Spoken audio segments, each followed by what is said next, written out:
18절로부터 20절까지입니다. 그 지역의 목자들이 밤에 밖에서 자기 양떼를 지키더니 주의 사자가 곁에 서고 주의 영광이 그들을 두루비치네. 크게 무서워하는지라. 천사가 이르되 무서워하지 말라. 보라, 내가 온 백성에 비칠 큰 기쁨의 좋은 소식을 너희에게 전하노라. 오늘 다윗의 동네에 너희를 위하여 구주가 나셨으니 곧 그리스도 주시니라.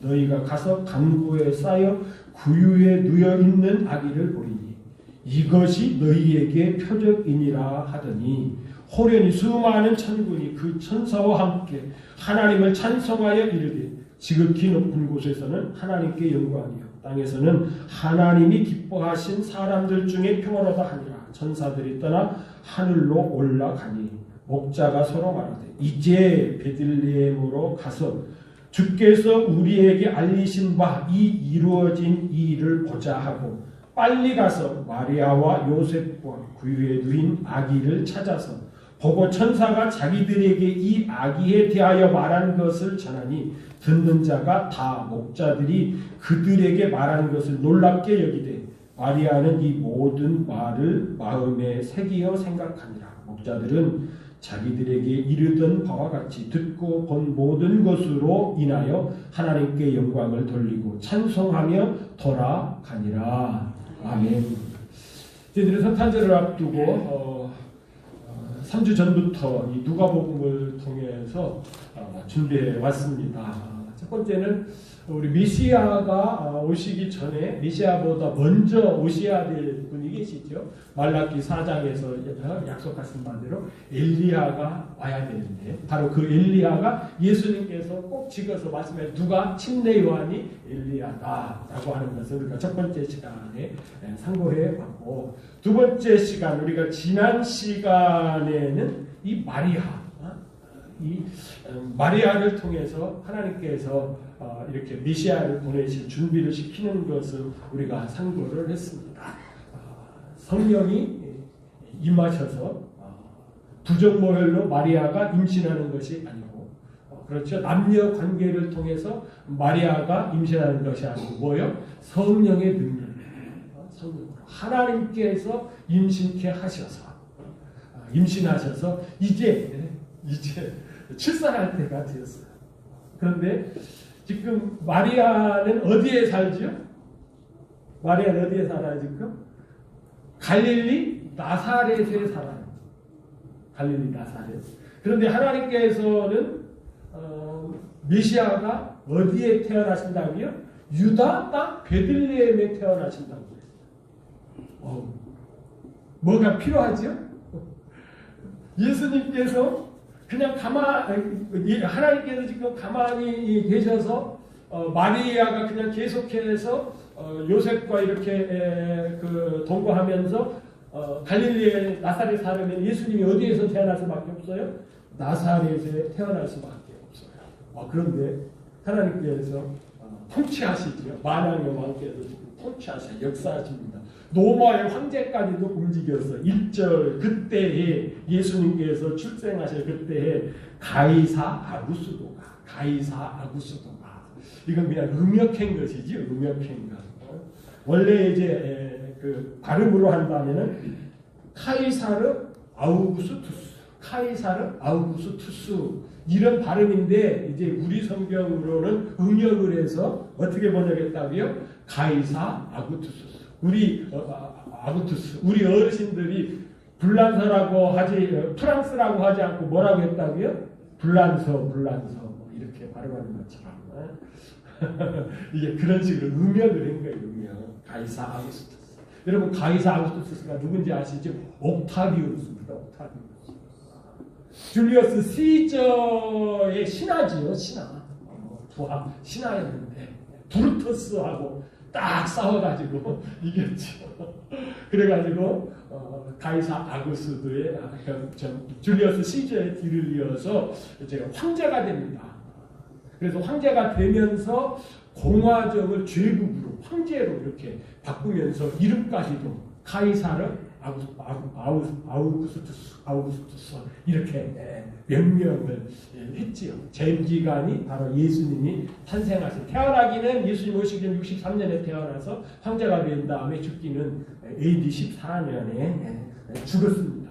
그런데 이분이 황제가 되었으니까 이제 세금을 많이 거둬야 되잖아요. 그러기 위해서는 인두세, 빠짐없이 세금을 거둬야 되니까 금을막을 촘촘히 치기 위해서 호적해라 인구조사를 딱 내렸죠. 그때에 예루살렘 그 유다를 통치하고 있던 거 다시 총독이 누구냐 하면은요, 이 수리아, 지금 시리아죠. 한참 지금 문제가 되어 있는, 그래서 단군이 통일을 했다고 그러는데, 그 수리아 총독으로 구레료라고 한 사람이 와 있었어요. 총독. 그런데 이 총독이라고 하는 단어가 두 단어예요. 우리 성경에는 헤게모니 아시죠? 헤게모니를 가지고 있는. 그런데 이 총독은 아주 임시 총독이에요. 이 카이사르가 어떻게 생각을 했느냐면, 급하니까 총독을 보내긴 보내는데 원로원에, 우리를 얘기하면 국회 통과를 승인을 받지 않고 보낸 거예요. 그러니까 이 구레료가 임시 총독인 것이죠. 그리고 그 다음에 이제 이 원로원의 통과를 받아서 정식 총독이 되었죠.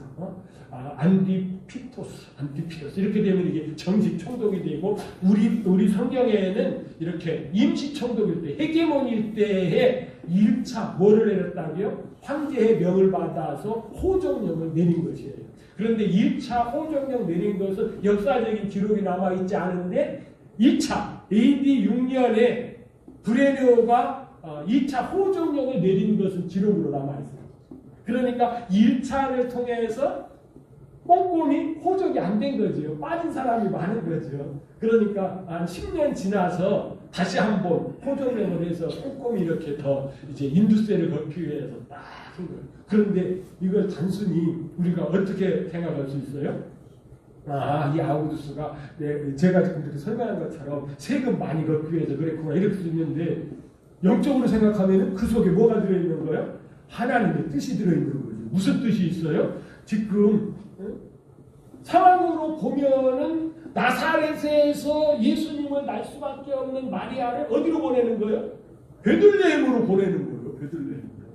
여기까지 이해가 되십니까? 그러니까 하나님의 말씀을 볼 때는 그래서 이런 것까지 다 볼 줄 알아야 되지. 하나님의 선택을 다 볼 줄 알아야 돼. 그래서 나사렛에서 태어날 수밖에 없었던 예수님이 어디로 가는 거예요? 이 요셉도 이 유다집하고, 다윗의 후손으로서 유다집하고, 마리아도 그러니까 당연히 본적에 가서 호적을 해야 되니까 이 다윗의 고장인 베들레헴 가서 호적하러 갔다라고 하는 것입니다.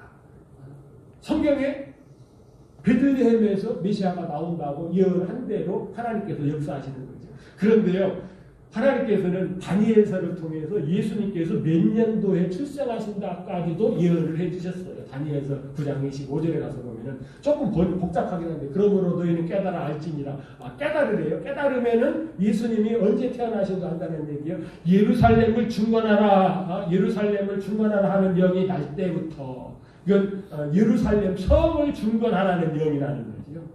여러분, 그 고레스를 통해서는 성전을 중건하라, 성전을 다시 세워라고 하는 명이 내렸어요.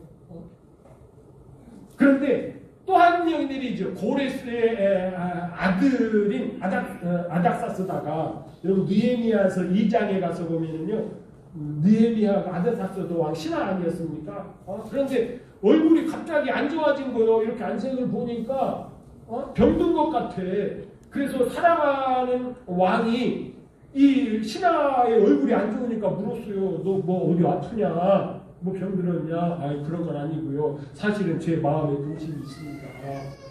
뭐냐 그랬더니, 고향 소식을 이렇게 들어보니까 지금 성전은 잘 이렇게 건축되어 있는데 이 성벽이 아직까지 온전하지 못해서 자꾸 외적들이 와가지고 이렇게 하나님의 백성들을 괴롭힙니다. 그 얘기를 들으니까 제가 이렇게 속상해가지고 하나님께 기도하고 이러다 보니까 얼굴이 좀 처체해졌습니다. 원하시면은 칙령을 내려주시면 예루살렘 성벽을 재건하라고 하는 칙령을 내려주시면은 제가 그 명을 받들어 가서 성벽을 수축하고 돌아오겠습니다 라고 하는 내용이 느헤미야서 2장에 이렇게 딱 나오죠. 그래서 2장 9절에 가서 보면은 왕의 조석을 딱 받아가지고 가가지고 총독들에게 딱 주면서 성벽 재건을 하죠. 그때가 언제라고요? 조금 이것이 학자들마다 틀립니다.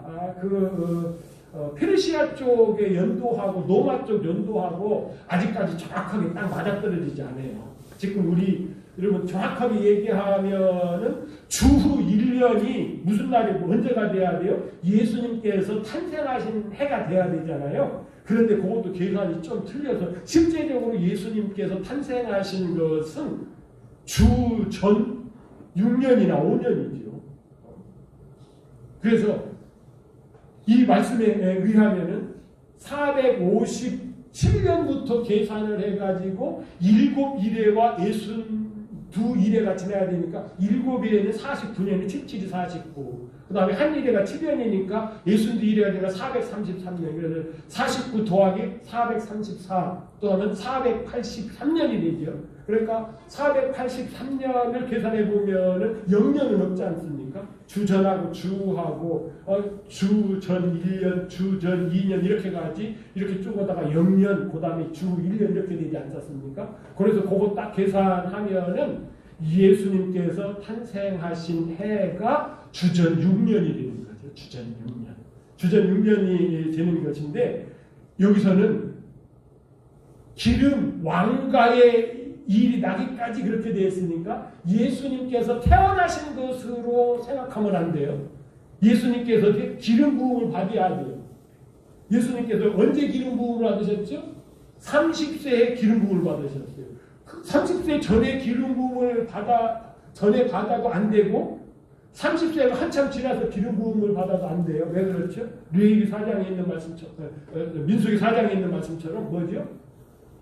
하나님의 나라에서 하나님의 일을 감당하려고 하면 몇 세가 돼야 돼요? 만 30세에 기름 부음을 받게 되어 있어요. 그래서 예수님께서 이렇게 기름 부으심 받은 AD 26년이 되는 해가 요 사이클로 계산하면 딱 맞고 30년을 빼니까 주전 6년이 되는 것이지요.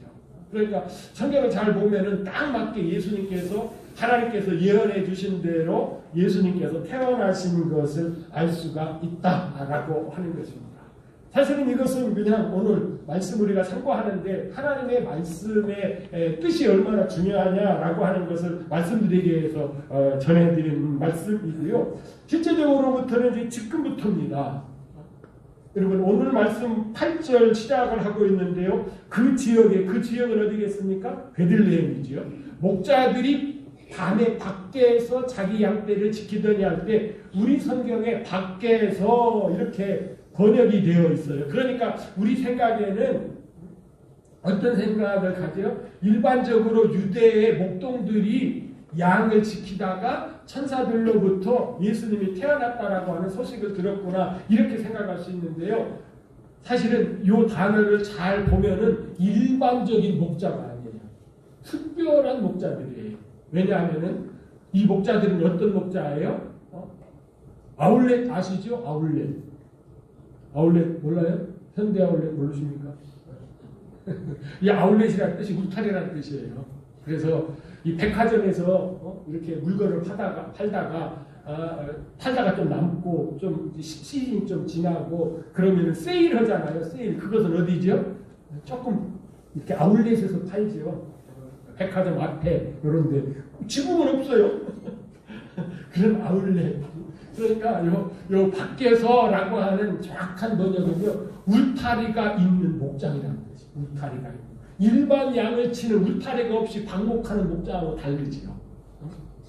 여러분 그래서 이거 창세기에서부터 나와요. 창세기 35장에 가서 보시면은 야곱이 자녀를 많이 낳는데 마지막 아들이 누구죠? 베냐민을 낳을 때에 어떻게 낳습니까? 사랑하는 아내 라헬을 통해서 낳는데 그만 해산할 때에 피를 너무 많이 흘려서 어떻게 됩니까? 부인이 죽지요.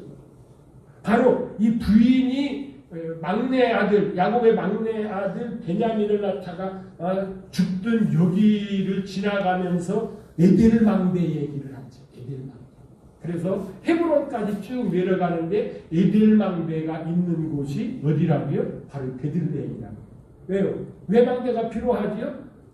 방목할 때는 망대가 필요 없어요. 계속 이동하는 것이니까. 그런데 울타리에서 양을 치려고 그러면은 높은 데가 좀 있어야 거기서 양들이 제대로 있는지, 아니면은 이렇게 늦게라도 와가지고 이렇게 양을 해치려고 하는지 볼 수 있지 않습니까? 그래서 망대가 있는 곳 바로 여기가 창세기 35장에 가서 보시면은 베들레헴 에브라다. 에브라다는 무슨 뜻이라고요? 이게 베들레헴의 옛 이름이에요. 옛 이름. 그래서 이 지역이 이렇게 정확하게 나오는데, 이때 이 목자들은 우리가 있는 울타리가 있는 곳에서 양을 칩니다. 그런데 여러분, 이 양이 어떻게 쓰임 받는지를 아십니까? 바벨론 포로 이후에 이들이 돌아와 가지고 이제 바벨론 포로 이후에 어떻게 됩니까? 유대인들이 많이 퍼지게 되는 거죠. 바벨론 포로를 통해서 돌아온 사람이 많이 있지 않습니까? 그러니까 이란 이런 데 쫙 유대인들이 퍼져 사는 것이에요. 그러다 보니까 이들도 절기를 지키러 예루살렘 올라오고 그러면은 집에서부터 하나님 앞에 제사 드리겠다고 양을 가지고 올 수 없지 않습니까? 그렇잖아요. 자기 몸 갖고 오기도 그런데 지금처럼 뭐 고속버스가 있는 것도 아니고, 그러니까 돈을 가지고 와서 예루살렘에 와가지고 재물을 사서 하나님 앞에 바친다는 말이에요. 그 양을 어디서 빌렸다고요? 베들레헴. 여기 예루살렘에서 가깝거든요. 베들레헴 한 12km밖에 안 되거든요.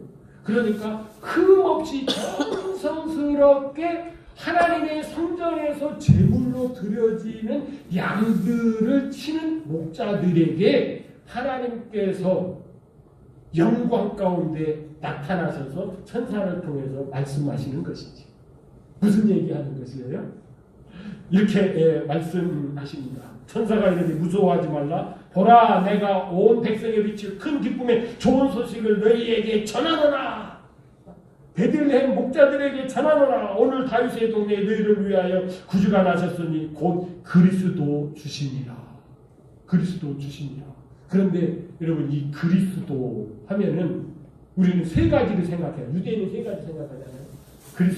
그리스도의 뜻은 뭐라고요? 기름 부음 받은 자, 기름 부음 받은 자. 그리고 이걸 신학적으로는 메시아가 기름 부음 받은 자, 그것이 그리스도입니다. 그런데 기름 부음 받은 자는 세 부류의 분들이 있죠. 가장 대표적인 것이 왕에게 하나님께서 기름을 부어서 이스라엘을 다스리게 했죠. 그 다음에요, 선지자에게 어떻게 해요? 기름을 부어서 하나님의 속마음을 드러나게 하셨죠. 그 다음에 누구에게 기름 부었죠? 제사장에게 기름을 부어서 하나님 앞에 제물을 드리게 했죠. 그런데 여기서 얘기할 때에 목자들은 무엇을 느끼는 거예요? 목자들이 지금 무슨 양을 기르고 있다고요? 하나님 앞에 제물로 드리는 양을 먹이고 있는 거죠. 그러니까 천사가 이렇게 와가지고 그리스도가 기름 부은 자가 태어났다라고 말씀하실 때에 이 목자들에게 어떤 의도로 말씀하시느냐 하면은, 야, 너희들 지금 제물되는 양들 키우고 있지. 그런데 너희들이 키우는 데는 아무리 흠이 있고 온전하게 이렇게 한다고 해도 일시적이잖아. 그래서 올해 제사 드렸다가 내년에 어떻게 해요? 또 제사 드리고 그러잖아. 이제 진짜 제물된 그리스도, 기름 부은 자가 태어난 거야.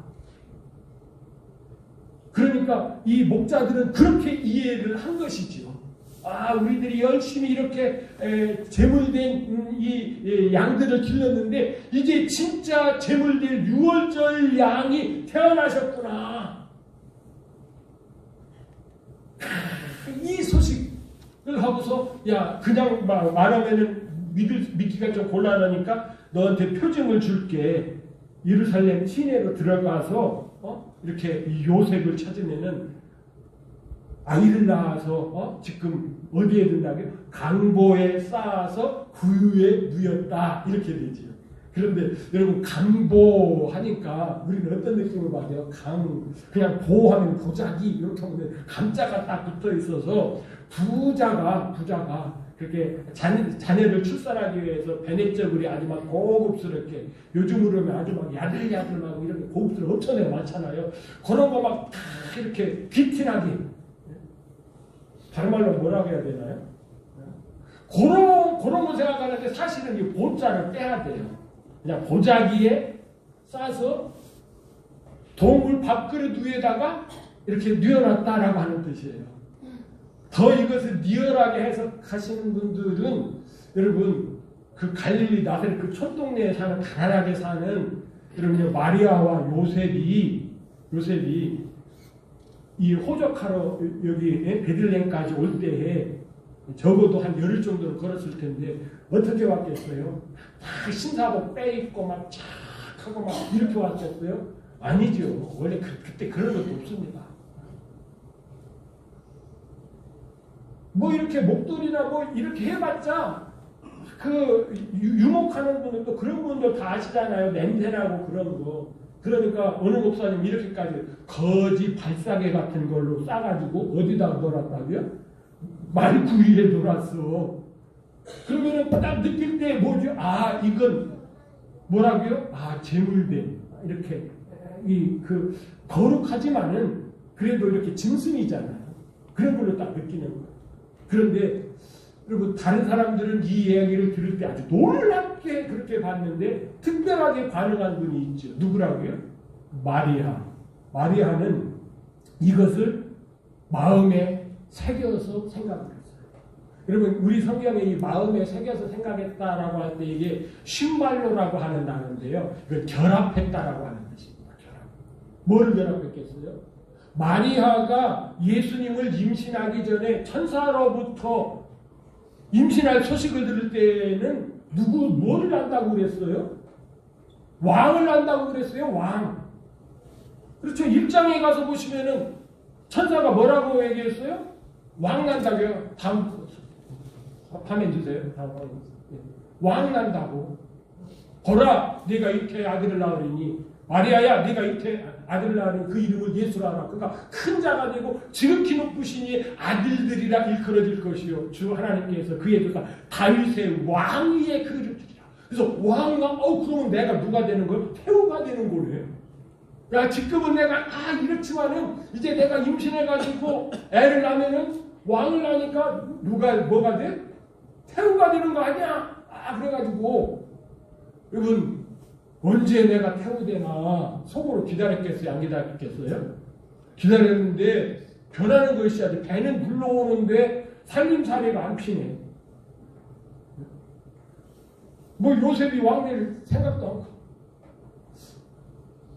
그러면서 이게 뭐지? 하면서 이제 베들레헴에 와서 애를 낳는데 이번에는 목자들이 와가지고 천사들이 와서 분명히 가르쳐줬다고 하면서 누구라고 얘기해요? 왕이라고 얘기하지 아니하고 재물된 그리스도라고 얘기하는 거예요. 여러분 이럴 때에 진짜 성경을 안 사람이라고 하면은 어떻게 반응해야 되죠? 그래 내가 좀 이상하다 그랬지. 왕 된다고 그러더니 그렇구나. 예수님께서 태어나실 때에는 재물된 그리스도로 이게 먼저 되는 것이구나. 여러분 예수님의 이것을 잘 구분하지 못하면은 이런 말씀도 잘 이해하지 못해요. 여러분 예수님께서 30대에 이제 침례를 받으실 때에 성령 비둘기같이 임하셔서 충만하셔서 사역을 시작을 하시지요. 예수님의 그런 사역을 보고 사람들이 뭐라고 그런다고요? 마태복음 16장에 가서 예수님께서 물었죠. 제자들한테 가이사랴 빌립보 쪽, 야 사람들이 나를 누구라고 하느냐? 누구라고 그런다고요? 선지자라고 그런다고. 선지자. 왜요? 예수님은 선지자로도 오셨어요. 성령의 기름을 받아서 선지자로서 활동했죠. 그래서 선지자는 누구예요? 하나님의 속마음을 드러내는 자이기 때문에 예수님께서 공생의 대부분을 뭘로 하셨어요? 선지자 사역하신 것이에요. 그래서 하나님 말씀 전하고 병자 고치시고 귀신 쫓으시고 이런 사역하신 것입니다. 그러다가 이제 끝까지 선지자 사역만 하면 안 되시잖아요. 이제 예수님께서는 어떻게 돼요? 유월절 양이 되잖아요. 이 천사가 목자들에게 말했던 바로 제사장으로서 기름 부음을 받았는데 어떤 제사장이에요? 스스로 제물이 되셔서 제물을 바칠 제사장이 되시는 거예요. 그래서 여러분 이때에는 누가 예수님한테 기름을 부어줬지요? 누가요? 막달라 마리아가 아니고 베다니 마리아가 예수님 앞에 기름을 부어서 제사장으로 기름을 부어서 그렇죠? 스스로가 유월절 어린 양이 되셔서 스스로가 대제사장으로서 하나님 앞에 드리심으로 말미암아 온전한 제사가 되어서 이제 우리들이 다시는 제사 안 지내도 되도록 한 번에 끝내셨지 않습니까? 여러분 이런 얘기를 지금 하고 있는 것이기 때문에 마리아가 성경을 알았다라고 하면은 어떤 반응을 보여야 됐어요? 아 그렇구나. 나는 이 아이만 나면은 나는 황후가 되는 줄 알고 이거 좋아했는데 이게 다 순서가 있네. 야 하나님의 말씀이 틀린 것이 아니고 왕을 난다고 그랬는데 이게 틀린 것이 아니고 하나님은 이런 순서를 가지고 계시네. 그래요? 지금 이 나이가 안 되면 제사장 제물된 그리스도예요. 이제 내 의문이 풀렸네. 할렐루야. 이래야 되는데 그냥 마음으로만 푸는 거예요. 마음으로만 가지고 있는 거예요. 그래서 이 마리아가 문제가 되는 거예요. 이것을 이때부터 딱 풀었다라고 하면은 예수님께서 지난주에도 우리가 살펴봤습니다만은 가버나움에서 공생에 딱 시작을 했으면은 그렇죠. 갈릴리 가나에서 물로 포도주를 만드는 것을 경험하고 예수님의 어머니 마리아가 어떻게 했어요? 또 나은 예수님의 다른 육신의 동생들을 데리고 가버나움에 왔었지요. 왔었다가 왜 돌아갔다고요? 내 생각하고는 틀려. 이러니까 돌아간 것 아니에요. 하나님께서 가르쳐 주신 대로 제물 대신 그리스도야. 딱 알았으면 그렇구나. 이분이 제물 대신 그리스도야. 내가 끝까지 이분을 섬겨야지. 그러다가 예수님께서 이제 공생애를 거의 끝마치시고 이제 예루살렘으로 가서 십자가에 못 박히시기 전에 무슨 얘기를 해요? 내가 이제 예루살렘에 올라가면은 대제사장과 장로들에게 고난을 받고 내가 죽는다. 그럴 때 뭐를 준비해야 돼요? 그러네. 제물된 그리스도. 그러면은 뭐를 준비해야 되죠? 예수님의 장례를 위해서 향유를 준비를 해야죠. 그런데 향유가 안 차나요. 그런 이유가 뭐예요? 하나님의 말씀을 하나님께서 의도하신 대로 이해하지 못하는 것이죠. 성탄절만 해도 그렇습니다. 사실은 하나님께서 이런 것으로 실제적으로 마리아에게 왕으로 오신다고 했던 그 예수님은 언제 진짜 왕으로 이제 역사를 하시죠? 천년왕국 시대에 진짜 역사를 하시는 것이죠. 그러나 이런 하나님의 말씀을 디테일적으로 알지 못하면 그냥 막 이렇게 놔둬요. 낮은 대로 그냥 임하시는 거. 여러분 왜 낮은 대로 임하셔요? 유월절 양이 돼야 되니까 낮은 대로 임하셔서 그 위에 누워주십니다. 이것을 이 목자들은 이해를 했는데 그래서 이분은 진짜 그리스도구나 그렇게 깨닫고 기뻐하면서 돌아갔는데 마리아는 이것을 받아들일 수가 없었던 거예요. 왜? 말씀을 잘 모르기 때문에. 여러분 하나님의 말씀을 알아야 됩니다. 왜 그렇죠? 우리가 하나님을 모르면은 진짜 모르는 거예요. 이런 막 굉장히 막 똑똑하다고 하는 사람들 있지 않습니까? 그런데 여러분 가만히 한번 생각을 한번 해보십시오. 그들의 말이 얼마나 참 웃긴 말인지. 여러분 작년 이맘때에 막 이 세상의 세간에 막 이렇게 주장되고 앞으로 어떻게 된다 하던 것이 지금 그렇게 됩니까? 안 돼요. 여러분 시리아 반군이 시리아를 통일시킬 줄을 누가 알았어? 중동 전문가들 엄청나게 많아요. 유튜브 들어가 보세요. 정말 박사학위 몇 개씩 받았어. 그런데 이거 얘기한 사람 한 사람도 없어요. 시리아 반군이 시리아를 통일시키는 거 얘기한 사람 한 사람도 보다 보니까 이렇게 돼버렸네. 여러분 러시아 푸틴이 우크라이나하고 전쟁하면서 이렇게까지 망실살 퍼질 줄은 아무도 몰랐어요. 오죽했으면 북한한테 가지고 군대 보내달라고 그러고. 그것도 발표도 못 하잖아요. 그래서 그냥 북한 사람 아닌 척 막 몽골 사람인 척 막 그렇게 하고 막 이러잖아요. 왜 그렇죠? 우리가 안다라고 하는 것은 제한적인 것이거든요. 그런데 온전한 것은 누가 하는 거예요? 하나님이 하는 거예요. 우리가 하나님을 알 때에 정확하게 아는 것인데, 특별히 이 구원 문제에 대해서 그렇다라고 하는 것입니다. 이 성탄절은 우리 주님께서 첫 번째로 뭐로요? 우리의 대성님이, 그렇죠? 이 그리스도인데, 어떤 그리스도? 제사장으로서 기름 부음을 받는데 본인 스스로가 유월절 어린 양이 되셔서, 제물 대신 양이 되셔서 제물을 드리시는 그리스도로 오신 것을 분명히 오늘 말씀에서 저희들이 이렇게 확인했다라고 하면은, 여러분, 크리스마스가 왜 우리에게 기쁨의 소식이고 오늘 말씀하는 바대로 큰 이 기쁨의 소식으로 우리가 받아들여야 될까요? 우리는 다 뭐가요? 이 양이 필요한 자잖아요. 죄인이기 때문에.